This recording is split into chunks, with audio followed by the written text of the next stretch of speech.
મને એવું કીધું કે બેટા એવું ખબર પડી કે તું ઊભી છું તો બેટર છે કે તું તારું નામ પાછું લઈ લે, કારણ કે સારું ના લાગે, આપણી સોસાયટી ઉપર આ કલંક લાગે છે. એટલે મેં રાજુભાઈ અમરકોટિયા એમને એવા વર્ડ્સ વાપર્યા કે આ તારી ઉપર, તારા લીધે અમારી સોસાયટી ઉપર કલંક લાગે, કારણ કે રોઝવુડ એસ્ટેટ જે છે એ ભાજપની સોસાયટી છે. મેં કીધું મને તો પહેલાં એ કહો કે પાછું આ વસ્તુ ક્યાંથી ઊભી થઈ કે સોસાયટી કોઈ પર્ટિક્યુલર પાર્ટીની થઈ ગઈ. પછી સેકન્ડરી કે તમે વર્ડ મને વાપરી ના શકો કે કલંક છે. મેં તો એવું તો હું કોઈ કામ નથી કરતી અંદર, કે એવું તો હું કંઈ બોમ્બ બનાવતી હોઉં કે ભ્રષ્ટાચાર કરતી હોઉં કે કરપ્શન કે કલંક લાગે છે મારા લીધે સોસાયટીના નામે. મેં તો એના કરતાં તમે એજીએમ બોલો અને તમારી ડેબિટ ક્રેડિટ શીટ્સ કાઢો તો કોનું કલંક છે ખબર પડી જશે. તો કે એવું નથી હું કહેવા માંગતો, પણ તમે જે કરો છો એ ખોટું છે, કારણ કે ભાજપનો બહુ સપોર્ટ છે સોસાયટીને. મેં તો તમને તમારું આઉટલુક છે કે તમે નવરાત્રિમાં આરતી ઉતારવા માટે અમિતભાઈ ઠાકરને બોલાવશો, it's none of my concern. એ તમારું તમે ઉલ્લું સીધું કરો છો એટલા માટે બોલાવશો, બાકી હું તો ફોર્મ પાછું લેવાની નથી.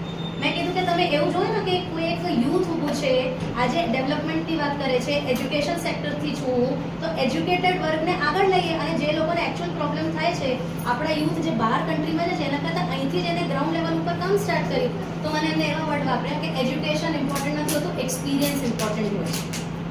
પૈસા કોણે ઓફર કરી હતી? ના, મને પણ કરી છે વિનોદભાઈ પટેલ. સર કોણ છે એ? જોધપુરના બીજેપીના ઓપોઝિશન ઉમેદવાર. અચ્છા. તમારું નામ? પંચાયત તમારી સાથે મારે એવી રીતે કોલ આવ્યો હતો કે તમે અભી વાત કે છોકરા લઈને નીકળી જાઓ, નહીં તો કે તમે સાંજ સુધીમાં અમે સ્ટેશન પર લઈ જઈશું અને ગમે તે ધાક ધમકી બી આપી શકે.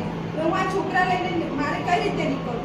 અને મને ઉપરથી એવું કહ્યું કે તમે કહો એટલા પૈસા આપું, પણ તમે આ ટિકિટ પાછી ખેંચી લો, કારણ કે સામેની સાઈડ અમારા કાચના જ ઊભા છે, એના હિસાબે એની બોર્ડ વધી જાય. એના માટેથી મને એવું કહ્યું છે કે તમે આ ટિકિટ પાછી ખેંચી લો. બસ આ ધમકીના છોકરાઓ લઈને મારે રખડવું પડે છે.